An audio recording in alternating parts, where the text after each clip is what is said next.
So let's go now to our next caller. That's Bernard. You're on the air, sir.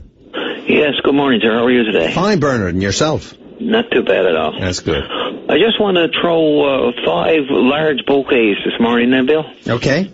And that's to those 5 lawyers that got together yesterday with the hope of probably stopping this Muskrat Falls fiasco. Okay, interesting. Bernard, are you against the Muskrat Falls in principle, or do you have some reasons, some details about it that have turned you off from it? Well, ever since the announcement of Muskrat Falls, I've been on those open lines. I've been on in the paper and everywhere else that I can, because I picture myself as a senior when Muskrat Falls is developed, not being able to afford to pay my light bill, I call it. Mm-hmm. And that to me is one and a good excuse for being against it, because... Yeah. Why do you see you're not being able to pay your light bill? You figure the cost of the project will be so much that in order to get the cost back, they'll have to rip off consumers? Is that the idea?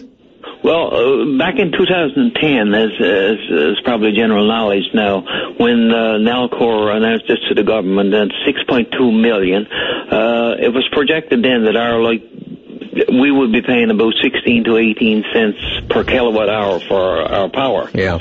Which is about 7 cents more than we're paying right now.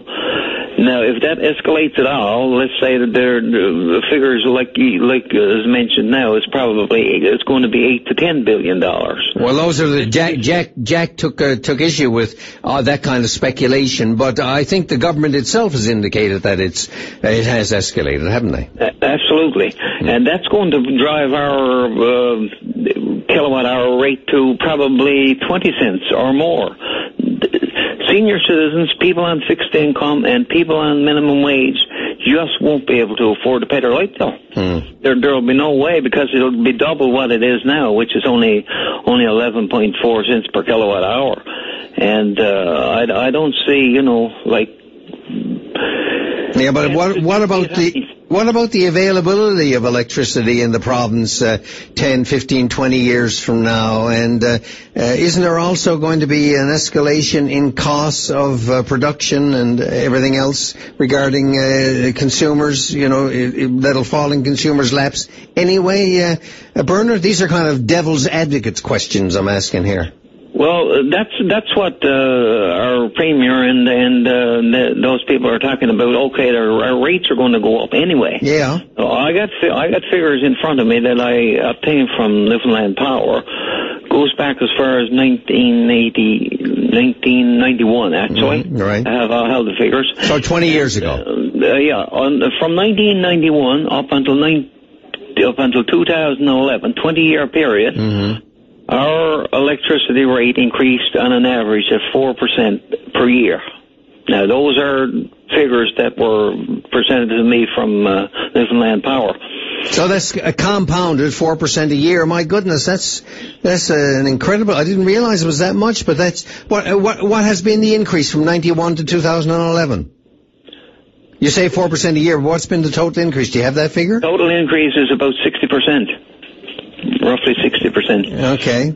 So now they're saying, okay, because the price of oil is going to go up and our electricity is going to go up anyway. Sure. Yeah. But in the meantime, in this 20-year period, we have the price of oil escalating 450%. Mm-hmm. Which shows, to me that there's no comparison there with the price that, the cost of living has gone up in 20 years almost that much. Okay, well, Bernard, make sure I got it right now, but you're saying purely on the impact on consumers, the price increases on consumers that you see, this is enough for you to be against the Muskrat Falls development. That is completely enough for me to be against it, because if my light bill, I call it, doubles within the next 6 to 7 years, I won't be able to afford to stay warm. How old are you now? There's going to be a hell of a lot of people just like me. How old are you now, Bernard? I'm 69 years old. 69. Mm-hmm. So in another 10 years, so you're, I don't know, if you're like a lot of elderly people or people who are getting elderly, 69 is not elderly these days. It's only a young fella. But so you're seeing, I don't know if your income is probably going to be fixed over the next 10 or 15 years if you're like a lot of people as costs go up. Not only electricity, but other costs are going to go up and up. You're going to be squeezed right into a corner when it comes to trying to survive, aren't you, in your most vulnerable years? I mean, those are good points you're making, sir.